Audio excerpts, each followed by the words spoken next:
स्वागत है आप सभी स्टूडेंटों का जेएमबी स्टडी भारत में। तो आज हम स्टडी करते हैं अंगद सर के 7 कक्षा 9वीं की गणित के अध्याय 7 त्रिभुज का। ये त्रिभुज का भाग नंबर 21 है, जिसमें हम जानेंगे प्रश्नावली 7.3 के भाग 1 में प्रश्न नंबर 1 का संपूर्ण हल। एक क्वेश्चन बहुत ज्यादा इंपॉर्टेंट है, थोड़ा लॉन्ग पड़ेगा, ठीक है। तो अब इससे पहले यदि आपने हमारे चैनल को सब्सक्राइब नहीं किया है तो जेएमबी स्टडी भारत को सब्सक्राइब कीजिए ताकि इसी प्रकार की वीडियो आपको सबसे पहले मिल सके। तो आइए हम देखते हैं प्रश्न नंबर 1 क्या कहता है। तो देखते हैं प्रश्न नंबर 1 दिया गया है ABC और त्रिभुज ABC और त्रिभुज DBC एक ही आधार BC पर बने दो समद्विबाहु त्रिभुज हैं। इस प्रकार की ABC एक त्रिभुज दिया है, इसका आधार BC है, इसी पे दूसरा त्रिभुज बना हुआ है DBC जिनका आधार BC है। इस प्रकार की A और D भुजा, A और D भुजा, AD भुजा और DP भुजा, AP और DP भुजा BC के एक ही बिंदु एक ही ओर स्थित हैं। ठीक, देखिए आकृति 7.39 में यदि AD बढ़ाने पर BC को P पर प्रतिच्छेद करे तो दर्शाइए कि इस AD को AD रेखा दी है, इसको हम आगे बढ़ाते हैं तो ये बिंदु P पर मिलती है BC पर। ठीक है, तो पहला हमें सिद्ध करना है कि त्रिभुज ABD सर्वांग सम होगा त्रिभुज ACD में, और त्रिभुज ABP सर्वांग सम होगा त्रिभुज ACP के। और तीसरा पॉइंट हमें सर्च करना है कि AP कोण A तथा कोण D दोनों को समद्विभाजित करता है। और चौथी चीज हमें उसमें बतानी है कि AP रेखाखंड BC का लंब समद्विभाजक है। मतलब यहाँ कोण A का समद्विभाजक निकालना है, कोण D का समद्विभाजक निकालना है, और BC दो समान पार्टों में है, AP BC का भी समद्विभाजक है। और इन दो त्रिभुजों को भी हमें समद्विभाजक करना है। कौन कौन से? ABD त्रिभुज, ACD त्रिभुज को, और ABP त्रिभुज को, और ACP त्रिभुज को। दोनों त्रिभुजों को सर्वांग सम भी करना है। तो 4 चीजें दी गई हैं, हम इन चारों चीजों को सॉल्व करेंगे। ठीक है, अब हमें जो दिया गया है उसको लिखते हैं और जो ज्ञात करना है उसको लिखते हैं। और ये डायग्राम दिया है तो ये भी बराबर है AC के और BD बराबर है CD के। ठीक है, तो हमें दिया गया है कि त्रिभुज ABC और त्रिभुज DBC दो समद्विबाहु त्रिभुज है जिनका आधार एक BC है, अर्थात AB बराबर है BC, इसको समीकरण 1 माना, और BD बराबर है CD, ये भी दिया गया है, इसको हमने समीकरण 2 माना। और जो ज्ञात करना है उसको भी हम लिख लेते हैं। हमें सिद्ध करना है या दर्शाना है कि पहला पॉइंट दिया है त्रिभुज ABD सर्वांग सम होगा त्रिभुज ACD के, दूसरा दिया है त्रिभुज ABP सर्वांग सम होगा त्रिभुज ACP के, और तीसरा पॉइंट दिया है AP कोण A तथा कोण D दोनों को समद्विभाजित करता है, और चौथा पॉइंट है AP रेखाखंड BC का लंब समद्विभाजक है।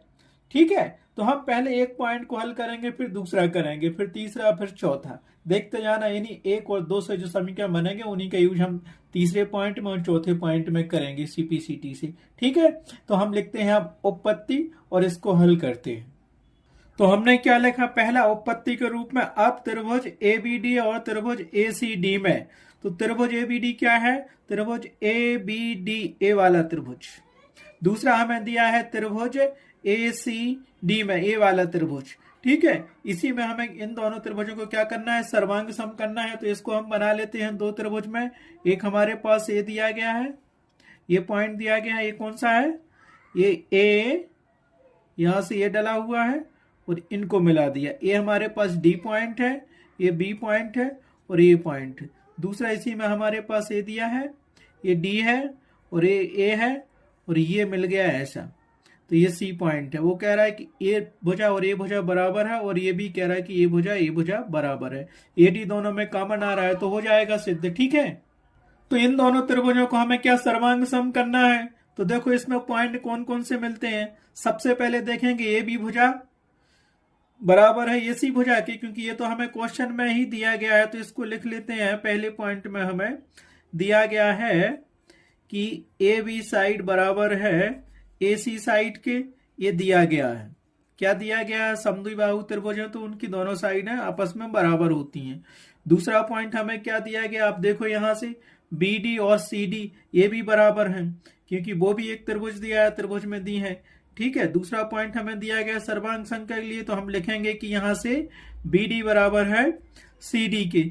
ये भी लिख दो। रीजन लिखना जरूरी है, रीजन नहीं लिखोगे तो नंबर नहीं मिलेगा, लोकल क्लास हो चाहे मैं बोर्ड क्लास हो। तो ये भी दिया गया था हमारे पास, तो ये भी लिख दिया हमने। अब तीसरा पॉइंट, उसमें क्या देखें, इन दो त्रिभुज में जो कॉमन हो, तो देखो एडी भुजा इस त्रिभुज में भी है और इस त्रिभुज में भी एडी भुजा है, तो उसको लिख दो, क्योंकि एडी बराबर है एडी के। ठीक है, तो इसको क्या लिख सकते हैं, क्यों बराबर है, क्योंकि दोनों त्रिभुजों में वो भुजा है,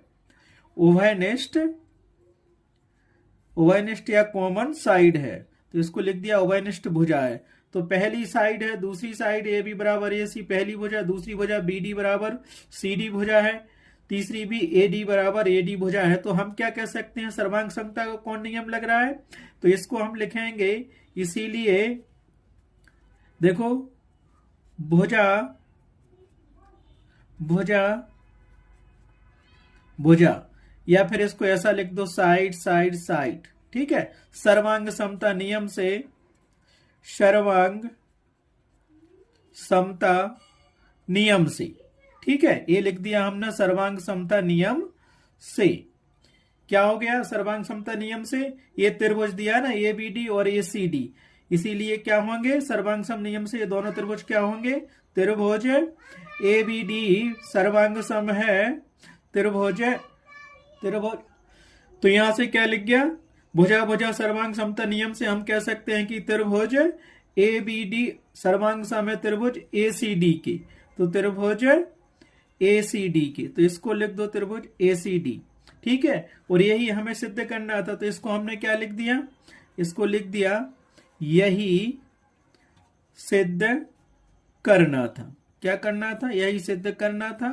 तो पहला पार्ट अपना सिद्ध हुआ, इति सिद्धम। ठीक है, इस सीपीसीटी से हमें एक चीज और इसमें मिल सकती है, क्योंकि ये त्रिभुज दिया है, तो हम क्या कर सकते हैं, कोण ए वाला हिस्सा और ए वाला, मतलब ये वाला कोण, ए वाला कोण, अगर इसको एक्स दें इसको वाई दें तो एक्स वाई कोण क्या हो जाएंगे, बराबर हो जाएंगे। तो इसको मान लो कि ये कोण एक्स है और ये कोण क्या है, वाई है। ठीक है, इसके आगे मान सकते हो क्योंकि हमें उसके आगे जरूरत पड़ेगी, तो इस कोण को हमने माना कि ये क्या है, या पूरा नाम दे दो, उसको दोगे तो बी ए डी दोगे, इसको दोगे तो सी ए डी दोगे, ये दोनों कोण के आपस में बराबर हो जाएंगे। तो इससे अच्छा है कि बार बार वो लिखने से इसको एक्स वाई लिख लो, एक कोण एक्स है और एक कोण वाई है। ठीक है, ये तो सिद्ध हो गया, तो इसको लिख दो इति सिद्धम। इति सिद्धम हो गया पहला पार्ट। सीपीसीटी से हम इसमें एक और कर सकते हैं, क्या कर सकते हैं, समीकरण एक बना सकते हो, बनाना हो तो इसको बना लो। इसीलिए एक पार्ट और लिख दो आप, यहां पे क्या लिखोगे, अतः कोण x बराबर है कोण y के, ये लिख दो यहां पे सीपीसीटी से। सीपीसीटी से क्यों, क्योंकि हमें पता है कि ये क्या दिया है, त्रिभुज ए बी डी सर्वांग सम है त्रिभुज ए सी डी के। हो गया, तो इसको समीकरण एक भी दे सकते हो, चाहो तो देना, चाहो तो दे दो, क्योंकि आगे हमें उसकी जरूरत पड़ेगी। हमने तो इसको लिख दिया है कि सीपीसीटी से ये दोनों बराबर हो गए, तो इसको हम समीकरण एक दे सकते हैं, माना कि ये समीकरण क्या है, एक है। अब चलेंगे हमारे पास दूसरा पार्ट। दूसरा पार्ट क्या था जो हमें सिद्ध करना था, दूसरा ये था कि त्रिभुज ए बी पी और सर्वांग सम होगा त्रिभुज ए सी पी के। इन दोनों त्रिभुजों को, तो ए बी पी ए वाला त्रिभुज और ए सी पी ए वाला त्रिभुज, दोनों को सर्वांग सम करना है। तो इसमें ये भुजा और एक कॉमन आ रही है और ये, ठीक है, तो हम क्या करेंगे, ये कॉमन भुजा आएगी, ए बी बराबर ए सी बी हो जाएगी और ए पी भुजा आ रही है, और उसमें से हमें एक चीज और मिल जाएगी जो निकालना है इसी सिद्ध करने के लिए। ठीक है, तो क्या मिलेगी उसमें, हमें कोण ए मिलेगा, जो हमने x बराबर बाई किया ना, इसमें सीपीसीटी से बराबर है। तो हमारे पास इसमें सर्वांग समता का दूसरा नियम लगेगा, तो दूसरा हम यहाँ प्रूव करेंगे अभी कुछ देर में। ठीक है, ये तो हमने समीकरण लिख लिया, क्या है ये समीकरण, एक इसको बना लिया सीपीसीटी से, क्योंकि हमें आगे इसकी जरूरत पड़ेगी। सवाल तो यहां तक सिद्ध हो गया। ठीक है, अब चलते हैं सेकंड पॉइंट पर, जो हमें सिद्ध करना है कि एपीबी सर्वांग सम होगा त्रिभुज एसीपी के। ठीक, अब हमें सेकंड पॉइंट प्रूव करना है कि त्रिभुज एबीपी सर्वांग सम होगा त्रिभुज एसीपी के। तो यहां तो ये पहले पॉइंट का डायग्राम बना है, हम एक रफ में बना लेते हैं डायग्राम जो हमें सिद्ध करना है। तो ए हमें क्या करना है, ए बी पी, और दूसरा करना है ए सी पी, ए सी पी। तो पहला हम बना लेते हैं। ठीक है, तो हम ये दो त्रिभुज मिल गए, एक मिल गया हमारे पास ए बी पी त्रिभुज और दूसरा मिल गया ए सी पी त्रिभुज। इन दोनों त्रिभुजों को सर्वांग सम करना है, जिसमें दिख रहा है कि ये बी भुजा बराबर है ए सी के, और ए पी कॉमन है, और ये कोण हम कोण ए सिद्ध करेंगे कि ये क्या है, आपस में बराबर है कोण ए। क्यों, पहले पार्ट में हम सिद्ध कर चुके हैं कि ये वाला पार्ट कोण बी ए डी और सी ए डी आपस में क्या है, बराबर होंगे सीपीसीटी, जिसको हमने समीकरण 1 माना था। ये दिया समीकरण 1। तो यहाँ पे तीन चीजें देखो, सबसे पहले प्रूव करने के लिए हमें क्या दिख रही, पहली तो भुजा दिखेगी ये भी बराबर है ए सी के।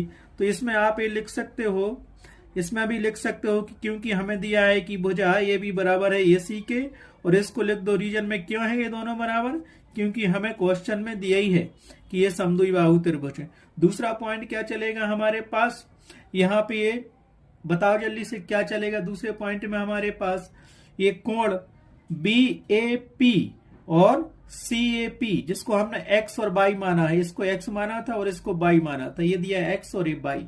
तो इसको लिख सकते हो कि कोण, पहले पार्ट में हम सिद्ध कर चुके हैं, तो उसको ये लिख लो, क्या लिखोगे, क्योंकि कोण हमने उसको नाम दिया था बी ए पी बराबर है कोण सी ए पी, इसको नाम क्या दिया था, ये कोण था हमारे पास एक्स बराबर था कोण बाई। क्यों, रीजन हमने यहां दिया था सी पी सी टी से, और ये क्या पार्ट 1 में हम क्या कर चुके हैं, इसको प्रूव कर चुके हैं पार्ट 1 में, क्योंकि ट्रायंगल ए बी डी सर्वांग सम था ट्रायंगल ए सी डी के, इसलिए सीपीसीटी से ये दोनों एंगल बराबर हो गए थे। अब देखो तीसरा पॉइंट हमें इसमें क्या मिला, ये वाली ए पी भुजा दोनों में कॉमन है, तो इसको लिख लो ए पी बराबर है ए पी के। क्यों, ये दोनों में क्या है, उभयनिष्ठ भुजा है, उभयनिष्ठ भुजा है। ठीक है, दोनों में क्या है, ये उभयनिष्ठ भुजा है, ये चीजें हो गई। ठीक है, और हमें यही सिद्ध करना था, तो पहली भुजा मिली, दूसरा कोण मिला, और फिर ये भुजा मिल गई हमें।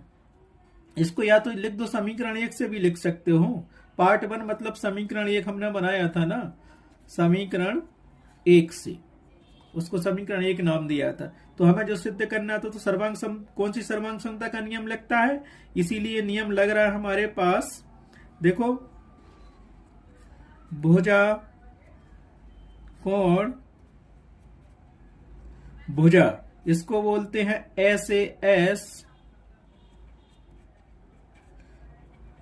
सर्वांग समता नियम से। सर्वांग समता नियम से क्या हो जाएगा हमारे पास, इसीलिए ट्रायंगल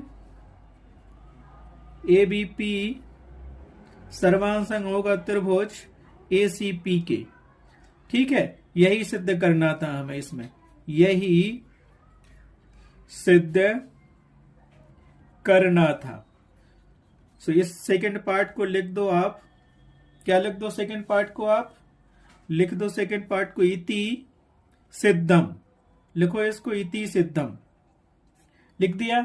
अब इसमें देखो आप और क्या क्या कॉमन कर सकते हो, इससे हमें ये प्रूफ होता है कि जब ये त्रिभुज है, क्या हो गया, APB और CAP और APB और CAP बराबर हैं, तो सर्वांग सम हो गए ये दोनों त्रिभुज। तो ये भुजा भी BP बराबर CP भी हो सकता है, क्योंकि आगे इसकी हमें जरूरत पड़ेगी। तो आप यहीं पे लिख लो, उसको समीकरण 2 बना लो। बना सकते हो समीकरण 2 की नहीं बना सकते, क्योंकि आगे हमें सेकंड पार्ट की जरूरत पड़ेगी, कि समझ रहे हैं, सीपीसीटी से पड़ेगी। तो यहां लिख सकते हो, सीपीसीटी से आपको जो कुछ मिल रहा है लिख लो, कोण बी भी मिल रहा है, कोण सी भी मिल रहा है। तो समीकरण 2 से हमें 2 चीजें मिल गई। कौन कौन सी चीजें मिल गई, देखो एक तो ये कोण बी बराबर हो जाएगा कोण सी के, और ये बीपी और बी सीपी भी बराबर हो जाएंगी सीपी सीटी से। तो यहाँ क्या लिख सकते हो आप, दो चीजें मिल गई तो उसको लिख लो। आगे समीकरण अपन क्या करेंगे, आगे जो जरूरत पड़ेगी उसको तो ठीक है, नहीं पड़ेगी तो कोई जरूरत नहीं, हमारा सिद्ध तो हो ही गया है। तो हम सीपीसीटी से यहाँ कर सकते हैं कि हमें मिल जाएगा बीपी बराबर क्या मिलेगा, अतः दो चीजें लिख लो यहाँ पे, अतः हमें ये मिल जाएगा बीपी बराबर मिल जाएगा सीपी,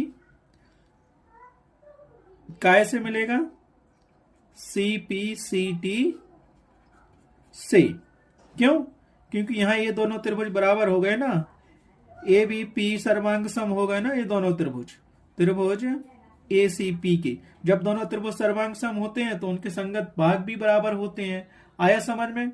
और इससे हमें एक और चीज मिल रही है, क्या है, कोण बी और कोण सी बराबर मिल रहे हैं, कोण ए बी सी और कोण ए सी पी और कोण ए बी पी दोनों बराबर। चाहो तो इसको तुम नाम भी दे सकते हो, क्योंकि आगे हमें सीपीसीटी से इसकी जरूरत पड़ेगी तो हम उसको भी लिख सकते हैं।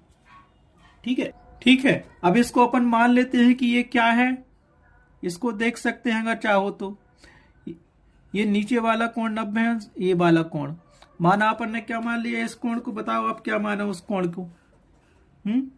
चाहो तो वो कोण बराबर कर सकते हो। सीपीसीटी से हमें दिख रहा है कौन सा, ये वाला कोण। सो ए पी बी कर लो या बी पी ए कर लो। तो इस कोण को अपन नाम दे देते हैं क्या, इसको 1 दे देते हैं और इस कोण को नाम दे देते हैं 2। तो यहां डायग्राम में बना सकते हो कि ये कोण 1 है और ये कोण 2 है, ये वाला। ठीक है। तो यहां से एक और चीज लिख सकते हैं, कौन सी चीज लिख सकते हैं, यहां देख लो, जगह नहीं है तो ऊपर कर लो थोड़ा, उसको सरका लो। देखो यहां से मिलेगा हमें, तथा सीपीसीटी से एक चीज और यहां पे मिल रही है, अतः माना कि ये क्या है बताओ, एपीबी कोण एपीबी बराबर होगा कोण एपीसी। इसको हमने मान लिया कोण 1 और इसको मान लिया हमने कोण 2, अर्थात ये कोण 1 है और ये कोण 2 है। तो इसको लिख सकते हो, क्या लिख सकते हो, अर्थात कोण 1 बराबर होगा कोण 2। ये सीपीसीटी से ही बराबर हो गया, सीपीसीटी से इसी में हो गया ना, क्योंकि हमने लिखा है कि त्रिभुज एबीपी सर्वांग सम है त्रिभुज एसीपी की। जब दोनों त्रिभुज सर्वांग सम है तो उनके संगत अवयव भी बराबर होंगे। तो ये कोण और ये कोण बराबर हो गया और ये बीपी बराबर सीपी भी हो गया, है ना। इस पूरे को हम नाम दे सकते हैं, समीकरण एक तो पहले उसको दे दिया था, इस पूरे को अपन नाम दे दो, ये क्या हो गया पूरा समीकरण नंबर, इसको 2 दे दो। या पार्ट 2 में ये प्रूव किया, ऐसी करने की जरूरत नहीं थी, लेकिन आगे जरूरत पड़ेगी तो हमने यहां लिख लिया, यहां तक सिद्ध हो गया था पार्ट 2। ठीक है। अब चलते हैं तीसरा पॉइंट, उसने हमें क्या कहा था सिद्ध करने के लिए, उसको हम देखते हैं। तो ठीक है, अब चलते हैं हम पॉइंट 3 जो हमें सिद्ध करना है। पॉइंट 3 में दिया गया है कि एपी रेखाखंड कोण ए और कोण डी को समद्विभाजित करता है। तो कोण ए हमारे पास ए दिया है, इस कोण को हमने माना था x और इसको माना था y, और कोण डी हमारे पास ए दिया है तो इसको प्रूव करना है। तो हम क्या करेंगे, इसका पहला पार्ट जो कोण ए है, कोण ए को समद्विभाजित करता है रेखाखंड एपी। तो ये तो हम सिद्ध कर चुके हैं पहले पार्ट में, क्योंकि हमने लिया था वहां पे त्रिभुज ए बी डी और ए डी सी, इसको हमने सर्वांग सम सिद्ध किया था। और जब दो त्रिभुज सर्वांग सम हो जाते हैं तो उनके संगत पार्ट भी समान होते हैं। तो ये कोण x और कोण y क्या मिलेंगे, समीकरण 1 से मिलेंगे। तो यहां लिख सकते हैं हम, क्योंकि तो हम यहां क्या करते हैं, क्योंकि कोण BAP बराबर है कोण CAP के, कोण CAP के, ये वाला कोण हमें सिद्ध कर चुके हैं। हमें सिद्ध क्या करना था, एपी रेखाखंड कोण ए और कोण डी को समद्विभाजित करता है। तो यहां देखो, क्योंकि कोण BAP बराबर है कोण CAP के एक, तो यहां हमने क्या सिद्ध किया, क्योंकि BAP बराबर है कोण CAP के। ये पार्ट 1 में हम सिद्ध कर चुके हैं CPCT की कोण A कोण x बराबर कोण y के, ये वाला कोण x और कोण y दोनों क्या है, बराबर हैं। क्योंकि पहले पार्ट में हमने देखा था कि त्रिभुज एबीडी सर्वांग सम है त्रिभुज एसीडी के, और जब दो त्रिभुज सर्वांग सम होते हैं तो उसकी संगत अवयव जितने भी होते हैं वो सब आपस में बराबर होते हैं। तो इसमें तो ये हमने सिद्ध कर लिया, और इससे ये सिद्ध हो गया जब ये दोनों आपस में बराबर हैं तो ये सिद्ध हो गया कि रेखाखंड एपी कोण ए को समद्विभाजित करता है। अब चलते हैं तथा दूसरा वाला सिद्ध करते हैं। दूसरा हमें क्या करना है, तो ये तो हम पहले पार्ट में सिद्ध कर चुके हैं कि कोण x बराबर है कोण y के, जब हमने ये वाले ट्रायंगल लिए थे। ठीक है, तो हमें उसे सिद्ध करने की जरूरत नहीं है, सीधा लिख दो कि कोण BAP बराबर होगा कोण CAP, अर्थात कोण x बराबर है कोण y के। इससे सिद्ध होता है कि रेखाखंड AP कोण A को दो समान भागों में बांटता है अर्थात समद्विभाजित करता है। अब हमें कोण D को समद्विभाजित करना है, तो इसके लिए लेंगे हम दो त्रिभुज, एक लेंगे हम DBP त्रिभुज में, दूसरा लेंगे DCP त्रिभुज में। ये दोनों त्रिभुज हैं, DBP त्रिभुज और DCP त्रिभुज। इन दोनों त्रिभुजों को हमें क्या है, सर्वांग सम करना पड़ेगा, तब जाके हम कह सकते हैं कि कोण D को रेखाखंड AP समद्विभाजित करता है। तो यहां देखो हमें दिया गया था कि DP भुजा बराबर है DC के, और एक कोण ये भुजा हमारे पास कॉमन दिख रही है, कौन सी, DP, और DP भुजा कॉमन दिख रही है। और दूसरी बात, हम कोण 1 और कोण 2 भी सिद्ध कर चुके हैं, और इसमें पार्ट 2 में हम कर चुके हैं कि BP बराबर है CP के। ये भी हम सेकेंड पार्ट में सिद्ध कर चुके हैं CP/CT से, है ना। तो हमें यहां दिया गया है कि DB बराबर है DC के, डायग्राम में दिख रहा है कि हमें दिया गया है DB बराबर है DC के। ठीक है, अब दूसरा रीजन देते हैं। क्यों बराबर था वो, क्योंकि हमें दिया गया था। अब हम देखते हैं हमारे पास क्या मिला। दूसरी रीजन हम देखते हैं, ए भुजा मिल गई। अब ये भुजा देखो DP भुजा दोनों में कॉमन है, तो उसको लिख लो DP बराबर होगा DP। क्यों, क्योंकि ये दोनों भुजाएं क्या है, उभयनिष्ठ भुजाएं हैं, उभयनिष्ठ भुजा है। तीसरा हमें देखना पड़ेगा, उसमें तीसरा हम देखते हैं BP बराबर CP। क्यों, ये हम पार्ट 2 में सिद्ध कर चुके हैं कि BP बराबर है CP के। तो इसको लिख सकते हैं कि हम पार्ट 2 में क्या सिद्ध कर चुके हैं, ये भी हमारे पास CP/CT से पार्ट 2 में हम प्रूव कर चुके हैं कि ये आपस में दोनों भुजाएं क्या होंगी, बराबर होंगी। क्योंकि वहां पे हमारे पास दो ट्रायंगल थे, एक तो त्रिभुज था ABP सर्वांग सम त्रिभुज था, कौन सा, ABP त्रिभुज, और ACP त्रिभुज, सर्वांग समता त्रिभुज ACP के। इसलिए CP/CT से ये भी बराबर हो गई थी। तो यहाँ पे हमें तीनों भुजाएं क्या हो गई, बराबर मिल गई। तो S S S, तो हम क्या लिखेंगे सर्वांग समता से, कौन सी सर्वांग समता से, ये दोनों त्रिभुज सर्वांग सम होंगे सर्वांग समता के नियम से। तो इसको हम लिख सकते हैं भुजा भुजा भुजा, और भुजा को इंग्लिश में हम कहते हैं साइड साइड साइड, सर्वांग समता नियम से। तो इसको लिख लो सर्वांग समता नियम से। कौन से नियम से, भुजा भुजा सर्वांग समता नियम से हम कह सकते हैं, क्या कह सकते हैं, दोनों त्रिभुज क्या है, आपस में बराबर है। कौन से त्रिभुज, जो हमने लिखे हैं यहां से, त्रिभुज DBP सर्वांग सम होगा त्रिभुज DCP के। ठीक है, और जब ये दोनों त्रिभुज क्या हो गए, सर्वांग सम हो गए, तो हमारे पास ये क्या था जो हमें सिद्ध करना था, सर्वांग सम तो हमने सिद्ध कर दिया, CP/CT से हो गए, दोनों त्रिभुज सर्वांग सम हो गए। ठीक है, DP बराबर, तो यहां हमें सिद्ध करना था कौन सा कोण, ये वाला कोण सिद्ध करना था, ये D वाला, कि रेखाखंड AP इस D कोण को भी क्या करता है, बताओ, समद्विभाजित करता है। ये कोण मिल गया दोनों त्रिभुजों में। तो मान लो ये कोण क्या है, अपने पास M है, और ये कोण N है। तो इस कोण को अपन ने मान लिया M, और इसको N मान लिया। ठीक है, नाम ना देके सीधा सीधा लिख लिया। तो अब CP/CT से हम यहां क्या कह सकते हैं, हम CP/CT से कह सकते हैं यहां पे,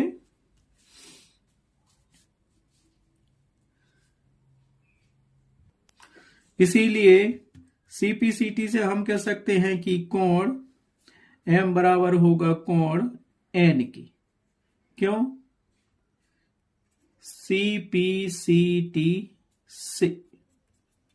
जब दो त्रिभुज सर्वांग सम होते हैं तो उनके संगत भाग बराबर होते हैं। तो इस कोण को हमने क्या लिखा था, BDP कोण को हमने M मान लिया, ये वाला अर्थात ये वाला, और इस कोण को क्या माना, CDP कोण को हमने इस वाले कोण को N मान लिया, तो यहाँ N लिखा है। तो दोनों कोण क्या, कोण M और कोण N बराबर हो जाएंगे।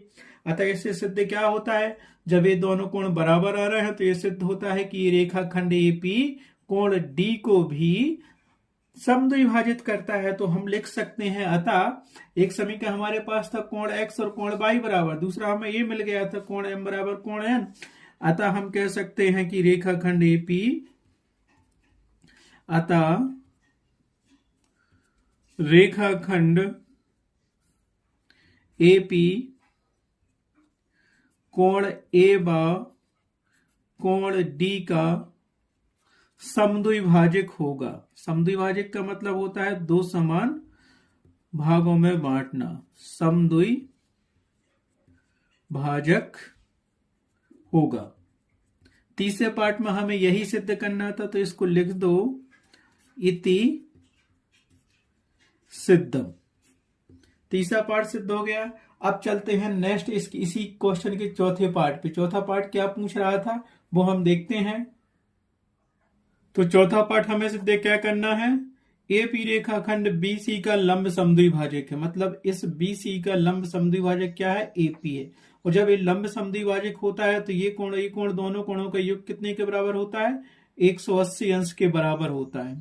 ठीक है, और हमें सिद्ध करना है तो BP बराबर होगा CP के। ये तो हम सिद्ध कर चुके हैं, पार्ट 2 में कर चुके हैं। ठीक है, CPCT से कि BP बराबर है CP के, पार्ट 2 में सिद्ध कर दिया। लेकिन इसे लंब समद्विभाजक प्रूव करना है, इसलिए हम इसको फिर से लिख रहे हैं कैसे होगा। तो यहां हम क्या जानते हैं, ये तो हम पहले ही पार्ट 2 में सिद्ध कर चुके हैं, पार्ट 2 से, कि BP बराबर है CP के। और कैसे किया था, CPCT पार्ट सेकंड में सिद्ध किया था, जब हमारे पास दो त्रिभुज क्या थे, सर्वांग सम थे। वो दो त्रिभुज कौन कौन से, ABP सर्वांग सम है त्रिभुज ACP के। जब ये त्रिभुज सर्वांग सम थे तब हमने CPCT से BP और BC को बराबर कर दिया था। उसके साथ एक चीज और हमने बराबर की थी, क्या की थी, लंब समद्विभाजक करना, तो ये बराबर होना चाहिए, तो ये कर चुके हैं। दूसरी हमने वहां पे की थी, ये वाला कोण 1 और कोण 2 क्या है, आपस में बराबर है, तो इसको नाम दिया था, क्या नाम दिया था, हमने दिया था कोण APB बराबर है कोण APC के। और इस कोण का नाम दिया था हमने क्या, कोण 1 नाम दिया था, और इसको दिया था हमने कोण 2 नाम दिया था। ये कोण 1 है, ये कोण 2 है। और ये CPCT से दोनों क्या हो गए थे, वो भी क्योंकि CPCT से बराबर थे, ये कोण इसके बराबर था, इसको हमने 1 कहा था, इसको हमने 2 कहा था। ये 1 कोण है और ये 2 है, तो हमने क्या किया था, ये कोण भी CPCT से पार्ट सेकंड में क्या थे, जब ये दोनों त्रिभुज ABP त्रिभुज सर्वांग सम था त्रिभुज ACP के, तब हमने ये क्या किया था, ये दोनों कोण आपस में बराबर थे। तो इसको हम नाम देते हैं समीकरण 3 नाम दे देते हैं। ठीक है, अब आगे चलते हैं। यहां पे हमें ये कोण मिल गया ना पूरा, ये BC एक रेखा बन गई, उस पे एक लंब डला है AP, कहना चाहिए अलग से देखना चाहो तो ऐसा देख सकते हो उसको लंब के लिए। मान लो ये BC रेखा है, इस पे लंब डाला था हमने, क्या AP लंब था। ये कोण हमारे पास, ये कोण था, ये कोण था हमारे पास 1, और ये कोण था हमारे पास 2, ये वाला कोण, और ये कोण था हमारे पास 1। तो हम रेखिक एकम की परिभाषा लगाएंगे कि BC रेखाखंड पर जब AP लंब डला है तो दोनों कोणों का योग 180 अंश के बराबर होता है। तो कोण 1 प्लस कोण 2 बराबर 180 अंश कर देंगे। आया समझ में, तो लिख लो उसको, क्या लिख लो। इसीलिए हम अब क्या लिख सकते हैं, हम लिख सकते हैं कोण 1 प्लस कोण 2। अब कोण 1 क्या है, ये है, और कोण 2 ये है, इन दोनों का योग क्या होगा, 180 अंश के बराबर होगा। और 180 अंश क्या होता है, जब एक रेखा पर कोई एक लंब होता है तो उसके दोनों कोणों का योग 180 अंश के बराबर होता है। और हम लिखते हैं रेखिक युग्म कोण से, युग्म कोण से। इसको हम देना चाहो तो समीकरण नंबर 4 दे दो। समीकरण 3 और 4 से कोण 1 बराबर 2 रख दो या कोण 2 बराबर 1 रख दो, तो यहां से हमें एक कोण की माप मिल जाएगी। ठीक है, समद्विभाजित करने के लिए दोनों कोण बराबर होना चाहिए, उनका मान 90 डिग्री होना चाहिए। क्योंकि लंब समद्विभाजित प्रूफ करना है तो इस कोण का मान 90 और इसका 90 होना चाहिए। ठीक है, तो हम अब क्या करेंगे, इन दोनों कोणों को लिख लेंगे। इसीलिए समीकरण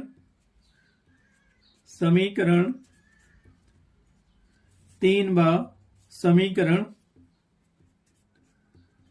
4 से, समीकरण 3 व समीकरण 4 से क्या होता है, ये ज्यों कहते हैं लिखने दो हमें, क्या कोण 1 ज्यों कहते हैं लिखने दो, प्लस कोण 2 की जगह पे कोण 1 रख दो, क्योंकि ये दोनों बराबर है, कोण 1 कोण 2, और ये बराबर 180 अंश आपका था ही। तो इसको सॉल्व किया तो हमें क्या मिलेगा बताइए, ये मिल जाएगा 2 कोण 1 बराबर 180 अंश। तो यहां से हमें क्या मिल गया, कोण 1 बराबर 180 अंश बटे 2, तो ये कितना आ जाएगा हमारे पास 90 डिग्री आ गया। और जब लंब समद्विभाजक की बात होती है तो वो लंब जिस रेखा पर होता है उस रेखा पर 90 डिग्री का कोण बनता है। तो निश्चित है कि ये कोण इसके बराबर होगा, क्योंकि हमें पता है समीकरण 3 से दोनों कोण आपस में बराबर हैं। तो हम इसको लिख सकते हैं कोण बराबर है 90 डिग्री का। लिख दिया। हमें जो सिद्ध करना था वो तो यहां आ ही गया है। और हम समीकरण 3 को क्या लिख सकते हैं, इसीलिए समीकरण 3 से क्या लिखोगे, इसीलिए समीकरण 3 से क्या लिखोगे, समीकरण 3 हमें क्या दे रहा है,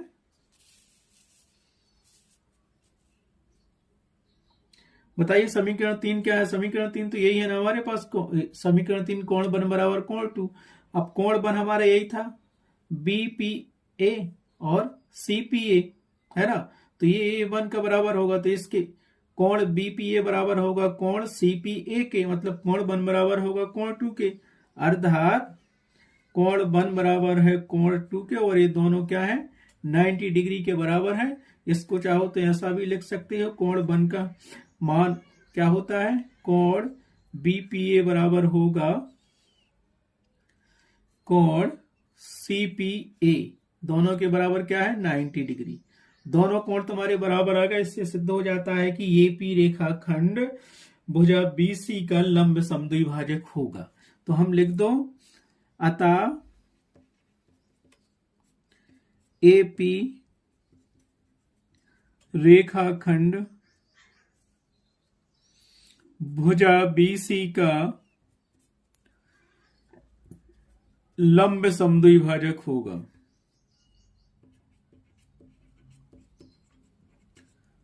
समद्विभाजक